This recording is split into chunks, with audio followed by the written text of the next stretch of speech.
Hello, I'm Kenny from Albot, here for Strangel to talk about the new Blackmagic Pocket 6K. Strangel got one in stock almost immediately, so they let me borrow it for about a week, and I got a whole bunch of real-world experience with it. So we're here to talk about it. This was going to be almost a full review, but we pretty quickly noticed that there was almost no difference between the 4K and the 6K. So as I haven't used the 4K, and I'm assuming some of you may not have either, I'm going to start with my initial impressions overall of the camera. To start, these Pocket Cinema cameras are incredibly easy to use. Everything just makes sense. When I turned on the camera, it was set up in the way that I was going to set up, 24 frames, native ISO, all that stuff, 180 degree shutter. I literally just put battery, media, lens on, and I was off to the races. So that was really nice. I never had any questions about the buttons or anything. It all is laid out in a way that is, like I said, very intuitive. I will say that the touchscreen on the back, which is very nice and big and does look good, sometimes can almost be too simple. There are times in which I was like, where did this go? And then you just start poking around until it works for you. I can't tell if there is any like color options, but you are shooting Blackmagic RAW, which I did find incredibly easy to edit with. Colors up really nice, is about the same size as an equally sized ProRes, so it doesn't take up a ton of room. Front to back, all these buttons pretty much make sense. ISO on top, shutter speed, white balance, that's all easy. Recording button, change your f-stop right there, kind of DSLR standards. Another record button for whatever reason. 3 customizable function buttons, which will also work during playback, which might be useful to you. I found that I had them set to toggle LUT, focus peaking, and false color. Although it doesn't say on it what those colors mean. I guess you just kind of have to know. It is a touchscreen, so like let's say you're punched in, you can move that around, you can just hit whatever you want. There's also a photo button on here. As a photo camera, it actually does work quite well. Something that doesn't work quite well, looking at the back here at these buttons, autofocus. It's not good. It's just a fact of the matter. I heard it was terrible on the 4K as well, so don't use autofocus. Found the camera incredibly easy to use, nice and light, fits in your hand well, rigs up nice. I didn't really run into any issues while I was shooting. I will say that the lack of a waveform is a little annoying. It has a histogram, but that doesn't give you as much information. But other than that, I just never ran into any problems. So I did like that. The color I got out of it, I really liked. The B-RAW files are really easy to play with.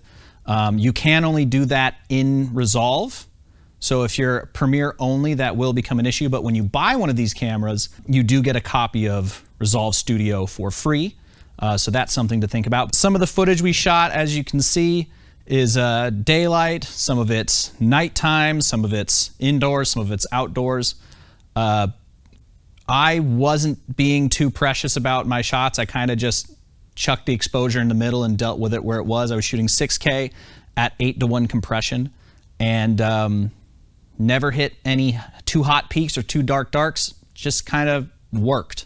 So that was quite nice. Things that I was impressed with, the low light is incredible. We'll get to that in a minute. Like I said, the color looks really nice out of it, nice cinematic image. One thing that I can sort of say is a bit of a negative is the battery life.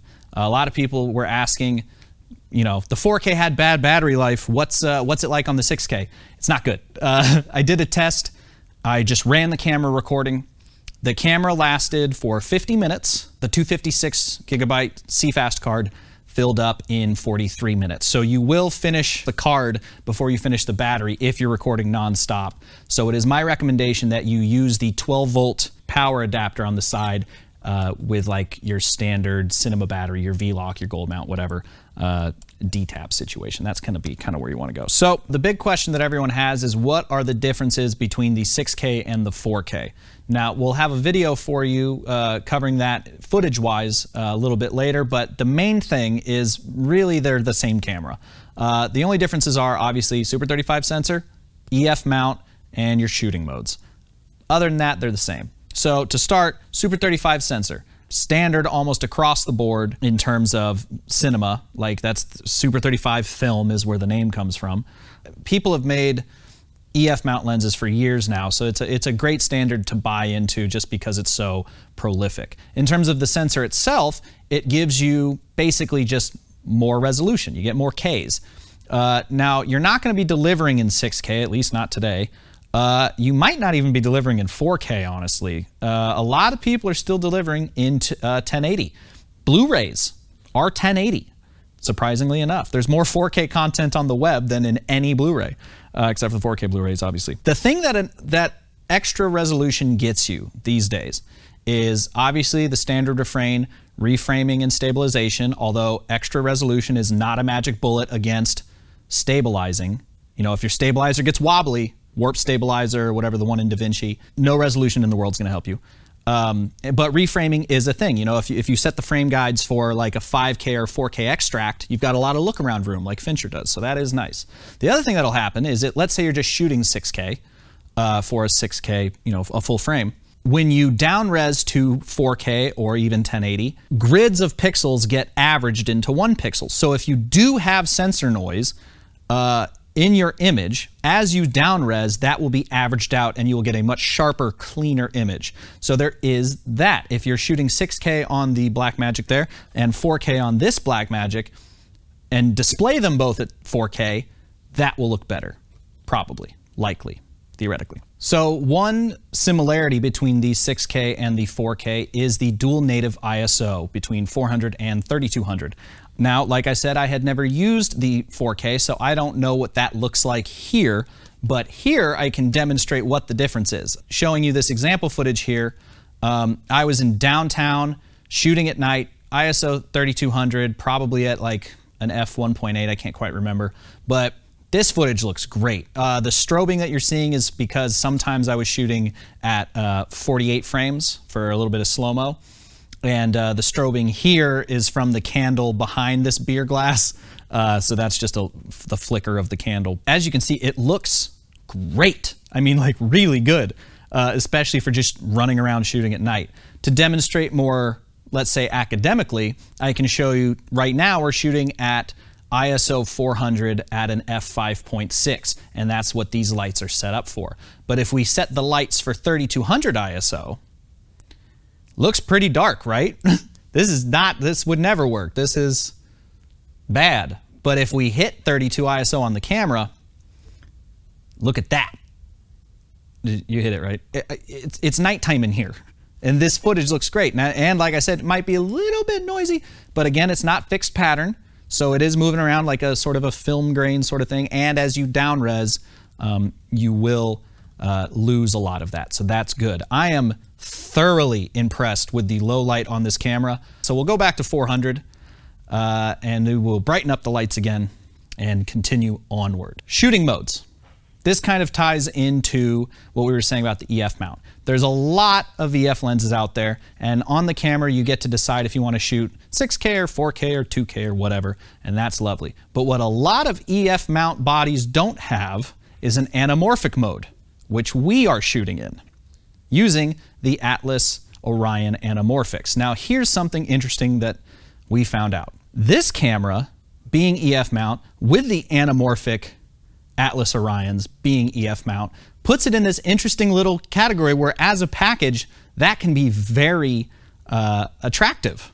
Nice small camera, you know, the anamorphics aren't terribly big, and you get a great looking image out of it just with that, as you can see. And we'll have some more example footage for you on this YouTube channel, so you'll be able to see that probably when you see this. Another question that was asked was absolute cost of ownership.